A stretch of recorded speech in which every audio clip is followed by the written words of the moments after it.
A notícia está de volta com Marina Silva, pré-candidata do PV à presidência da República. Senadora, eu a interrompi quando a senhora falava do gol contra em Copenhague, que foi o Brasil não se dispor a dar mais recursos para um fundo internacional. Eu queria que a senhora falasse um pouquinho mais disso. Que na oportunidade, quando a União Europeia se dispôs a colocar 10 bilhões de dólares, então o Brasil ficou com a posição da China e da Índia de que os países emergentes não deveriam colocar recursos para socorrer os países mais vulneráveis, em função de que quem deveria fazer isso eram os países ricos. A minha sugestão é de que o Brasil colocasse 1 bilhão de dólares. A ministra Dilma chegou a dizer que isso era irrelevante, não vou usar exatamente aqui o termo que ela usou, mas traduzindo o que ela disse é que seria irrelevante 1 bilhão de dólares. Mas o meu cálculo era o seguinte... Era o sinal? Era um sinal, era o gesto. Se os ricos estão colocando 10 bilhões e um país em desenvolvimento coloca 1 bilhão, ele já está colocando muita coisa e isso significa que eles poderão colocar mais. E o Brasil poderia colocar mais, obviamente, porque se emprestou 10 bilhões, me parece, para o FMI, poderia fazê-lo por uma causa mais nobre, que era socorrer os países vulneráveis da África, os países que correm o risco de desaparecer. Então veio essa negativa. O presidente Lula chegou e desconstruiu esse discurso de que o Brasil não ia ajudar, e corretamente, e disse que poderia sim ajudar. Só que não foi feito o aporte em recurso, foi feito da forma de cooperação, da forma indireta, que no meu entendimento não pode se dizer nem que é algo meia boca. É algo que, enfim, naquela relação de transferência, de apoio na parte de monitoramento por satélite, para os países florestal e outros aspectos, que é bom, mas o correto era o Brasil ter continuado proativo. E, por último, eu acho que nenhum país se preparou para ir para Copenhague. Eles foram para Copenhague como se fossem convidados para uma festa, e eles eram os anfitriões da festa. A opinião pública internacional estava ali querendo que os Estados Unidos, que o Brasil, que a China e a Índia fizessem um gesto diante da magnitude do problema que nós estamos vivendo, e isso não aconteceu. Cada um achou que ia dar lição de moral uns nos outros, e eu acho que a grande lição é que todos devem voltar para casa, fazer o dever de casa e irmos para o México para discutirmos, sim, o financiamento, a meta global, tudo que precisa ser feito em relação a essa agenda do clima. Senadora, a senhora é a primeira convidada do Boa Notícia que já deu uma entrevista e volta para uma segunda entrevista. Em maio passado, eu perguntei para a senhora se ela estava decepcionada com o presidente Lula na questão ambiental. A senhora disse que estava preocupada. Hoje eu pergunto, qual é o seu sentimento? Ainda é de preocupação ou virou decepção ou não? A sua expectativa está bem atendida? Ainda é de preocupação com interrogação. De preocupação com interrogação.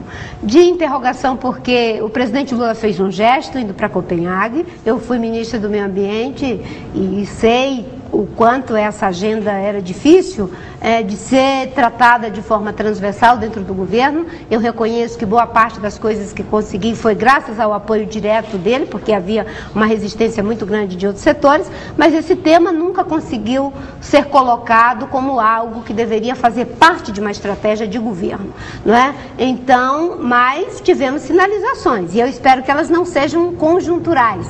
E aí que vem a interrogação, né? Esse gesto, esses movimentos são apenas conjunturais em função da disputa política agora de 2010, ou eles de fato fazem parte de uma aprendizagem, de uma compreensão de que esse tema é importante, de que discutir meio ambiente não é samba de uma nota só, é o desafio desse século, integrar desenvolvimento e proteção e vice-versa, e a interrogação.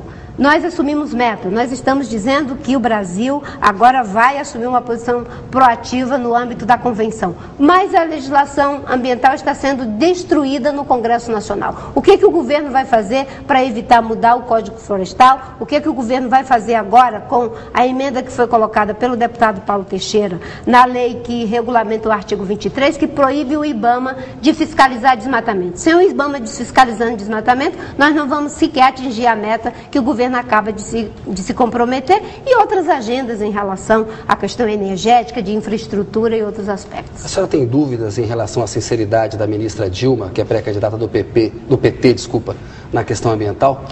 Eu acho que tratar em termos de sinceridade, Kennedy, talvez não seja a melhor forma, né? Porque eu não quero aqui colocar dúvidas sobre o caráter das pessoas. Eu convivi com a ministra Dilma, temos uma relação de respeito e até uma relação de amizade tivemos dentro do governo. Mas foi uma relação difícil também, né?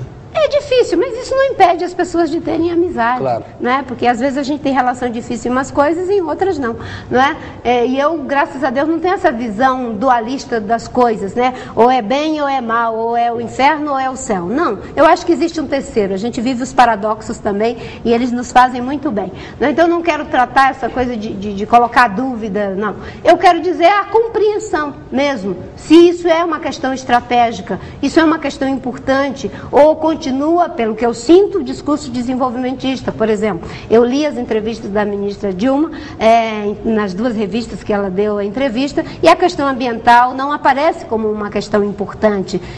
São interrogações também. Não é? Por quê? Porque um país como o Brasil não pode pensar o desafio sequer de um ano, quanto mais dos próximos 4 anos, sem colocar muito claramente que a defesa da base natural do nosso desenvolvimento é uma questão estratégica para o Brasil.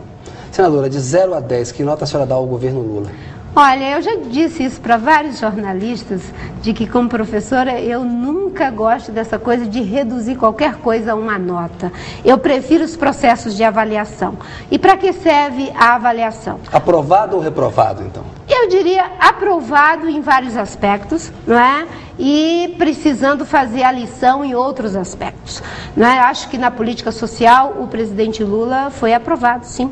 Ele veio de um acordo social das urnas, altamente comprometido em que teríamos investimento para setores excluídos da sociedade. Temos um grande desafio pela frente, que é sairmos das políticas de assistência, ainda que sejam políticas bem construídas, para políticas que promovam a inclusão produtiva. E isso só é possível investindo forte em educação, na formação dos nossos jovens, para que eles possam ter as oportunidades de desenvolver as suas potencialidades. Então, nesse aspecto, o Brasil conseguiu avançar, e isso é fruto também das ações de 2 governos, não é, combinados, porque se a questão econômica não estivesse sendo resolvida, com certeza teríamos dificuldade em relação à agenda social. Mas houve um olhar para essa questão. Em outros aspectos, não. Por exemplo, mesmo na questão da infraestrutura, que a gente tem o PAC, essa coisa toda, o PAC não é uma visão estratégica para o desenvolvimento do Brasil. O PAC é uma colagem de vários empreendimentos, vários deles muito relevantes, demandas de governadores, demandas de municípios, demandas de diferentes setores,